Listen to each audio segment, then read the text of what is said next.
Alright, a critique of my spinal rehabilitation process after the accident over a year ago. So, still, I don't really have a closure on what happened medically before the operation and after the accident. I've got a report from the helicopter, which I learnt a hell of a lot from less than a month ago. But yeah, it's nice to have all the information. I mean, the doctors, they have to do the bureaucracy, so why not share it with the patients? One thing that I don't really do is drugs. I'm not really into it. Would have been nice to have my consent to take any drugs. I mean, I can understand that in severe cases, yeah, you have to get them drugs, but it was basically our initiative a week after the event where we wanted to review what medications were on, and we found out we're on painkillers, and I'd easily have enough agency to decline painkillers if I was asked. I was never asked if I was in pain. I was just given the painkillers, and yeah, I don't think that's something I would have gone for at all. My head was really mixed up. I mean, I've been banged on the head. Surely that had something to do with it, but the drugs definitely don't help. And when sleeping, and just like sleeping is good for your health, right? Eating is good for your health, and just having your brain do its normal thing instead of getting manipulated is horrible for me anyway. Also in the hospital, the good thing about France is you had your own room, which is, no one to talk to, but you could, have a little bit more, not people yelling out in pain across the ward. But the thing is, when I needed help, it was quite hard to get it. So they have a button which you can press, but it didn't work. And then one time they gave me another button. There was another time where I didn't really need their attention. It wasn't a life or death situation, but I had this tiny little window in the door, and every time I saw someone go past, which was not that often, I'd just yell out as loud as I could to try and get their attention, because I just wanted some dinner.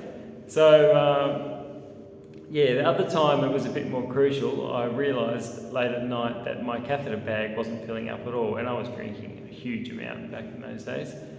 Like I was peeing several litres a day, and I was a bit worried that something was going on. So I pressed the help button, nothing happened. You don't know how long to wait. The nurses, they're probably busy, but you press it a few times, you're not really sure like how long you should wait or what's going on. I started yelling out, I couldn't get through to anyone, and I ended up having to ring up the hospital.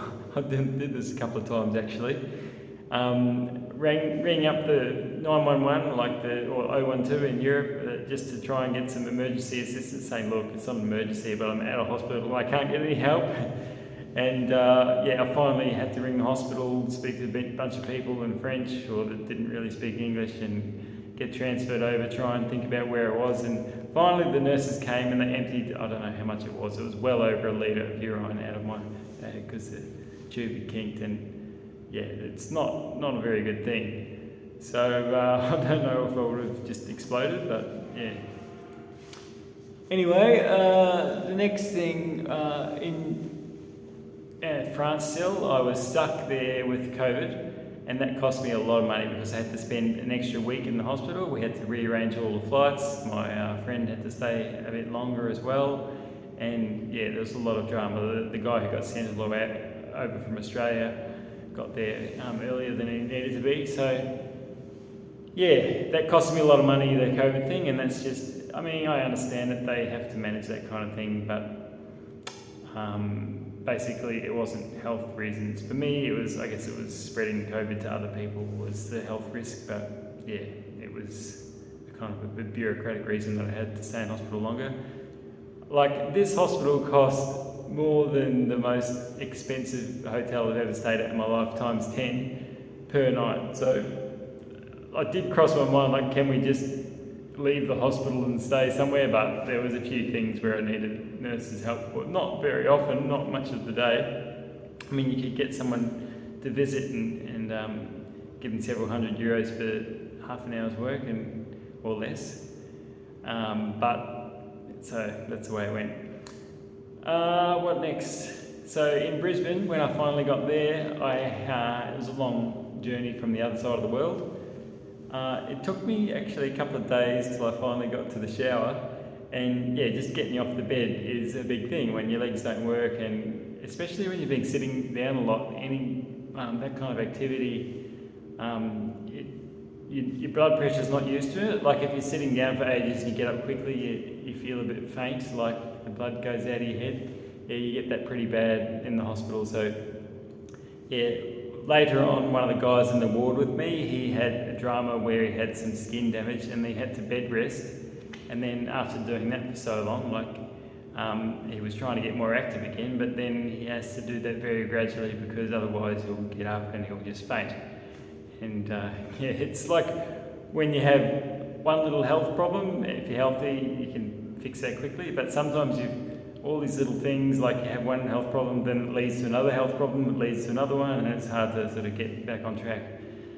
So yeah, the first shower I had in Brisbane, when I got hoisted off the bed, I actually fainted from all that activity, so I had to do this lie down shower, special thing. But I'm glad I've improved and over time, and yeah, I can do a lot of things pretty independently these days. So there you go. The physio in Brisbane was really good. There was some input from the spinal ward giving more specific advice about how to deal with me and my injury and the rehabilitation of my injury.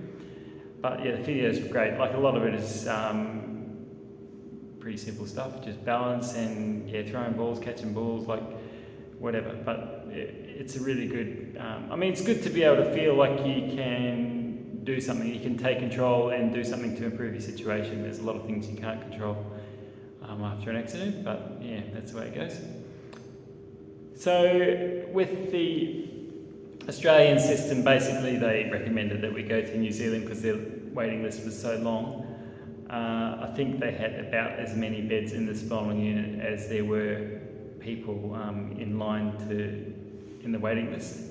So given there's a pretty slow turnover with people in there for a fairly long time, it could have taken a while to get in there. So I think they should, like, you know how you have people waiting in a line sometimes and you have one of the people, like the staff members, come into the line and walk up the line and see if they can help with anyone. Like, I think they really could have done more in Brisbane with the spinal, and they did do this a bit, like they had the physio and a few people come over and help out with a few things, like do 1 or 2 sessions. But they could probably do more of that. Like, to be honest, a lot of the things you do in spinal unit, it's not rocket science, it's pretty simple, and I think there's some things which you can have this much work and it gives you this much benefit, you know. It's really worth doing. Like, one of the things is just going to the toilet, doing a poop. It's only once a day, but like the advice I was given early on, and this is in a hospital with nurses who are dealing with all kinds of people in these kind of situations. I mean, it was an orthopaedic ward, but yeah, they had some overflow spinal patients as well. Like the spinal patient thing is a longer rehabilitation process.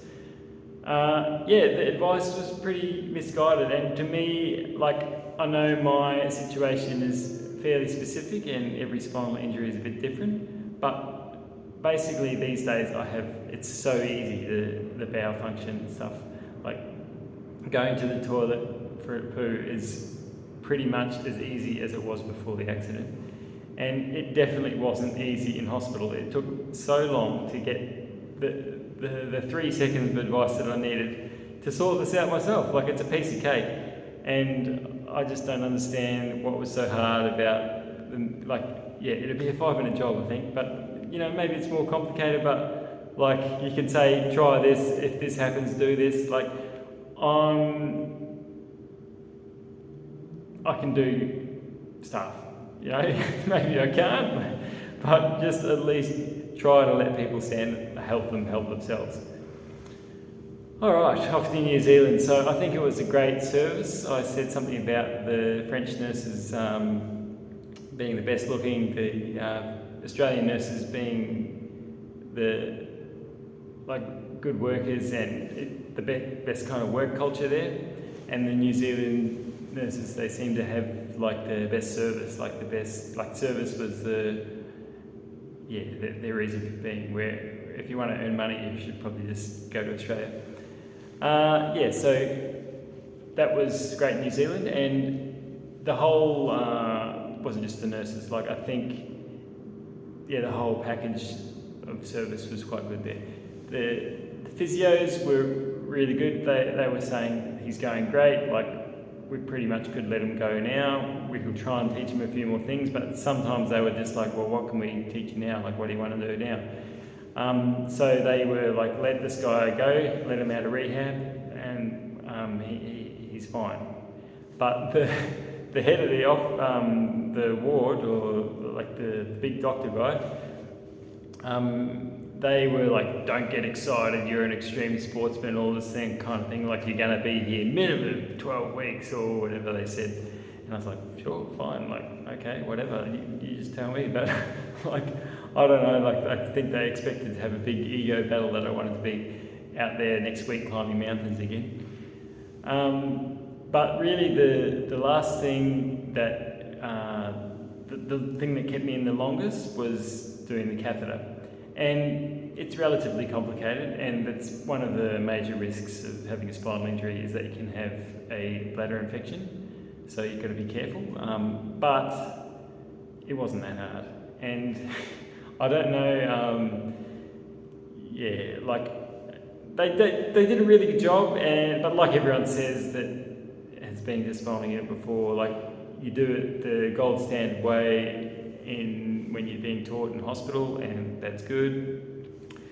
But pretty much no one does it that way in real life. So I do it a different way. I have never had a bladder infection, and I think the nurses would probably faint and have a heart attack if they heard what I do and how I do it. But it's fine. I manage. And that was the last thing. So I could have been released earlier. In fact, they did say I could go earlier, but by then it was too late because Mum was going up to visit my brother for a couple of weeks, and then she was coming back, so the logistics didn't work out.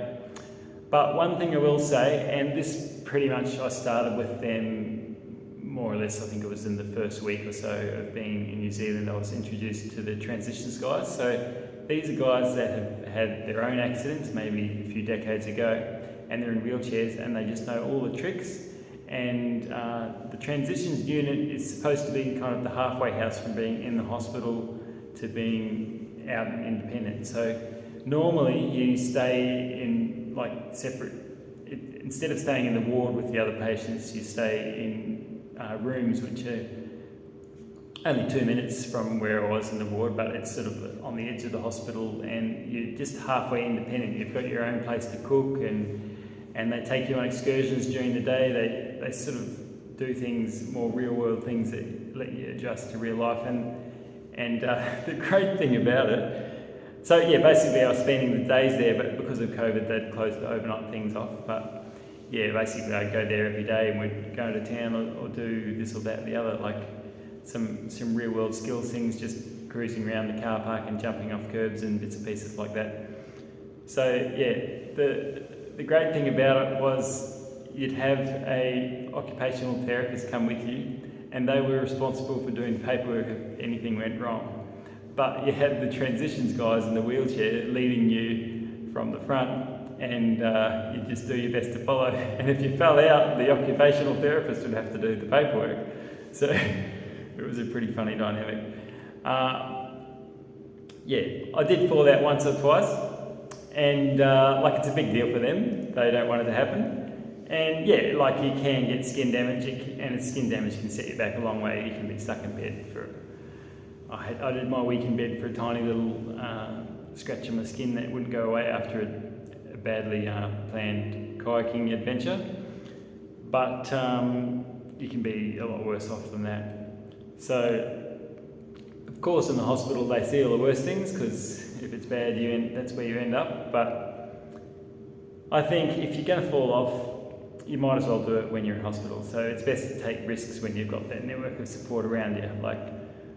You have to take some kind of risks in life, and it's all about sort of taking little steps and doing it gradually, and trying to do it when the consequences are relatively safe, when you've got a safety net So that's my thoughts on the spinal rehabilitation. There's probably a few others, but I think I've done pretty well to get that as a single take in 15 minutes.